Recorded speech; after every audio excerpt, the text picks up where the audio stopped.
కానీ కొద్దిసేపటి క్రితం TRS party alias BRS party నుంచి సస్పెండ్ అయినటువంటి సోదరి శ్రీమతి కల్వకుంట్ల కవిత గారు మాట్లాడుతూ దుబ్బాక ఉప ఎన్నిక సందర్భంగా హరీష్ రావు గారిని అక్కడ ఇన్ఛార్జిగా పెడితే రఘునందన్ రావు కలుస్తాడని మా కార్యకర్తలందరూ హరీష్ రావుని ఇక్కడ పెట్టకండి అని బాధపడ్డారు. అయినా మేము హరీష్ రావుని అక్కడ పెట్టడం వల్లనే పరోక్షంగా అని చెప్తుంది రఘునందన్ రావు గెలిచింది అనేటువంటి అర్థం వచ్చేలా మాట్లాడుతున్నాను. కవిత గారు మీరు ఎప్పుడు మాట్లాడుతున్నారో నాకు తెలియదు, కానీ నేను అప్పుడే చెప్పాను, దుబ్బాకకి మీ నాన్న మీ అన్నతో పాటు సిద్దిపేట జిల్లాకి ఇన్ఛార్జి మంత్రిగా ఉన్నటువంటి హరీష్ రావు అనేట ఆయన చేసిన అన్యాయం అంతా ఇంత కాదని నేను 100 సార్లు చెప్పాను. దుబ్బాకకి అన్యాయం జరుగుతుంది, వచ్చిన ప్రతి రూపాయి అయితే గజ్వేల్ పోతుంది, లేకపోతే సిరిసిల్ల పోతుంది, లేకపోతే సిద్దిపేటకు పోతుంది, మధ్యలో దుబ్బాకకు అన్యాయం జరుగుతుందని దుబ్బాక నియోజకవర్గ ప్రజలు 100 సార్లు చెప్పారు. మీరు ఇవాళ అదే మాట కొత్తగా చెప్తూ దానివల్లనే ఏదో జరిగింది అన్నట్టు చెప్తా ఉన్నారు. అది నిజం.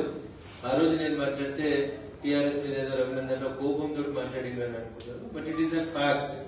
దుబ్బాక నియోజకవర్గానికి అన్యాయం జరిగింది అంటే టీఆర్ఎస్ పార్టీ నాయకులు గౌరవనీయులు అప్పటి మా జిల్లా మంత్రి హరీష్ రావు గారి వల్ల జరిగిందని నేను ఎన్నికల సందర్భంగా చెప్పిన, ఎన్నికల తర్వాత చెప్పిన. దుబ్బాక ప్రజలు ఇప్పటికైనా దయచేసి దాన్ని అర్థం చేసుకోవాలని చెప్పి కోరుకుంటాను. ఇది 100% నిజం.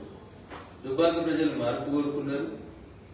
మీ కుటుంబ పాలన వద్దనుకున్నారు, మీ అవినీతి పాలన వద్దనుకున్నారు, దుబ్బాక నియోజకవర్గం మీద హరీష్ రావు గారు పెత్తనం వద్దనుకున్నారు.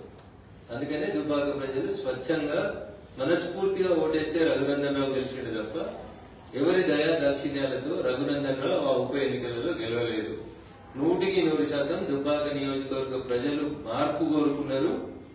హరీష్ రావు గారు దుబ్బాకకు చేస్తున్నటువంటి అన్యాయానికి వ్యతిరేకంగా రఘునందన్ రావు కొట్లాడగలుగుతాడని విశ్వసించారు కాబట్టే నాకు ఓటేసింది తప్ప ఇంకొకటి కాదు. ఇక మీ కుటుంబ పంచాయతీలో మా పేర్లందరి పేర్లు కూడా మీరు మాట్లాడుకుంటూ పోయినారు. 100% మీరు ప్రస్తావించినటువంటి పేర్లలో దాదాపు అన్ని పేర్లు కూడా మీకు అందరికీ తెలుసు, మీ నాన్నగారికి కూడా తెలుసు. ఎవరెవరికి మీరు ఎట్లా అన్యాయం చేసిరు అనేటువంటి విషయంలో ఇవాళ మీరు కొత్తగా మాట్లాడితే మేమేం చేస్తాం, మీ సానుభూతి మాకు ఎందుకు, కానీ 100% అవన్నీ వాస్తవం. 2009లో ఏదో మీ అన్నకు వ్యతిరేకంగా 60 లక్షలు పంపిరని ఏదో మాట్లాడింది కదా, ఇవన్నీ పాత చరిత్ర. కొత్త చరిత్ర నాకు ఎమ్మెల్సీ ఎన్నికలలో 2009లో మహాకూటమి అభ్యర్థిగా ఇస్తే అప్పటి జిల్లా పార్టీ అధ్యక్షునిగా నన్ను ఎవరు ఓడగొట్టినా కూడా నేను పార్టీ అధ్యక్షుడైనటువంటి గవర్నర్ చంద్రశేఖరరావు గారికి చెప్పిన. నేను ఆ రోజు కూడా యాక్షన్ తీసుకోలేదు. These are all facts, nothing is an hidden thing. It is ఇందులో కొత్తగా ఆమె చెప్పింది ఏం కూడా లేదు. రేవంత్ రెడ్డి గారు హరీష్ రావు గారు ఒకటే ఫ్లైట్ లో వచ్చిరని, వాళ్ళిద్దరు ప్రముఖ అయిందని, మెదక్ పార్లమెంట్ ఎన్నికలలో నన్ను ఇబ్బంది పెట్టాలని చూస్తున్నారని, కాంగ్రెస్ టీఆర్ఎస్ 2 కొల్యూడై నేను గెలవకుండా చూడాలని ప్రయత్నం చేస్తున్నారని నేను మీడియా ముందుకు వచ్చి చెప్పినటువంటి తారీఖు 22 మార్చ్ 2024 అదే వచ్చి చెప్పిన. నేను మార్చి 2024 నాడు ఆస్ట్రేలియా నుంచి కనెక్టింగ్ ఎయిర్ ఇండియా ఫ్లైట్ నెంబర్తో సహా చెప్పిన. నేను బిజినెస్ క్లాస్ లో వస్తూ ఢిల్లీ నుంచి వస్తుండగా గౌరవనీయులు ముఖ్యమంత్రి గారు హరీష్ రావు గారు ఇద్దరు అదే ఫ్లైట్ లో ట్రావెల్ చేసినారు. నన్ను ఓడగొట్టేందుకు ఇద్దరు ముచ్చట పెట్టుకున్నారనే విషయాన్ని నేను ఇవాళ కొత్తగా చెప్పలేదు. ఎన్నడూ చెప్పిన, ఇది 22 మార్చ్ 2024 లో చెప్పిన. నేను అదే విషయాన్ని ఈరోజు మళ్ళీ కవిత గారు కూడా ఎండార్స్ చేసినారు తప్ప ఇందులో కొత్త విషయం ఏముందని నేను అనుకుంటలేదు. 2-3 సార్లు వాళ్ళు దుబ్బాక ఎన్నిక రఘునందన్ రావు మాట తీసినారు కాబట్టి నేను ఈ విషయాలు చెప్తా ఉన్నాను తప్ప మాకు ఆ విషయాల గురించి, వాళ్ళ పార్టీ వ్యవహారాల గురించి, వాళ్ళ పంచాయతీల గురించి, వాళ్ళ కుటుంబం గురించి, వాళ్ళ కుటుంబ పంచాయతీల గురించి మేము మాట్లాడే తెలుసుకోలేదు. మేము ప్రజల కోసం పనిచేస్తాం. భారతీయ జనతా పార్టీ ప్రజల పక్షాన్ని నిలబడుతుంది. పాల వ్యాపారం చేస్తారా, నీళ్ళ వ్యాపారం చేస్తారా, ఒకరి కాలు బట్టి ఒకరు లాగుతారా? మరి పాల వ్యాపారం చేస్తుంటే ఇంతకాలం ఏం చేసిరు? అయోధ్య రెడ్డి గారు ట్వీట్ చేస్తే బహుశా అయోధ్య రెడ్డి గారు ఇప్పుడు ఎక్కడో కమిషనర్ ఉన్నట్టున్నారు, ఇన్ఫర్మేషన్ కమిషనర్ గారు, సమాచార చట్టం కింద కమిషనర్ గారు ఎక్కడ ఉన్నట్టున్నారు. మరి అయోధ్య రెడ్డి గారు మాట్లాడారా? పాల వ్యాపారం ఏంది, ఎందుకు ట్వీట్ చేసినారు, ఎందుకు తీసేసినారు, ఇట్లాంటి ఏమనుంటే వారు మాట్లాడుకుంటే బాగుంటుంది తప్ప మీరు అందరికీ మంచి కింద గురుదేశిపోదామని అనుకుంటున్నట్టున్నారు. చెల్లె గురుదేవం వద్దు. మేమంతా ఆల్రెడీ ఇవన్నీ మాట్లాడిన విషయాలే, ఇవన్నీ గతంలో మేము చెప్పిన విషయాలే. ఇందులో కొత్తదనం ఏముంది చెప్పు? కొత్తగా మీరు చెప్పింది ఒకటిగా మోకిలా ప్రాజెక్టు చెప్తే మీరు కొత్తగా మాట్లాడింది ఏం కనబడతలేదు మాకు. నిజంగా నేను కూడా రాష్ట్ర ముఖ్యమంత్రి గారికి చెప్పదలుచుకున్నాను. మోకిలలో జరుగుతున్నటువంటి ప్రాజెక్ట్ ఏదైతే ఇందాక కవిత గారు పేరు చెప్పారో ఆ ప్రాజెక్ట్ మీద కంపల్సరీ విచారణ జరిపించాలి. దాంట్లో ఉన్న లాక్యునస్ ఏంది అనేది చూడాలి. ఆ మోకిలా ప్రాజెక్ట్ కి సంబంధించి అనుమతులు ఏంది, డబ్బులు ఏంది, ఈ పోచంపల్లి శ్రీనివాసరెడ్డి అనేటువంటి ఎమ్మెల్సీ ఏడికేలొచ్చి ఏడ శ్రీమంతుడు అయిండు, నవీన్ రావు అనేటువంటి ఎమ్మెల్సీ అవకతవకలేంది, వీటి మీద రాష్ట్ర ముఖ్యమంత్రి గారు ఏసీబీ డీజీ వెంటనే చర్య తీసుకోవాలి. ఇట్లా అడ్డగోలుగా సంపాదించుకొని పైసలతోటి ఇష్టం ఉన్నట్టు చేసుకుంటూ పోతున్నటువంటి ఈ సామ్రాజ్యాన్ని విస్తరించుకునేటువంటి కార్యక్రమాన్ని బంద్ చేసేయాలి.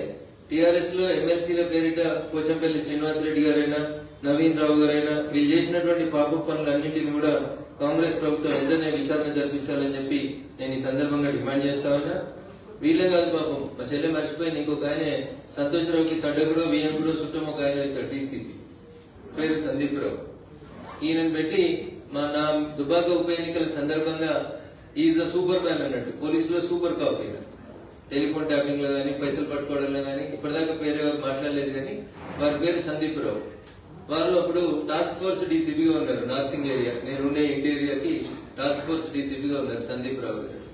వీరి నాయకత్వంలో ఒక 3-4 సిఐలు పెట్టుకొని మా ఇంటి చుట్టూ వాచ్ పెట్టి మమ్మల్ని నానా యాగి చేసి టార్చర్ పెట్టినటువంటి పెద్దలు కూడా సందీప్ రావు గారు.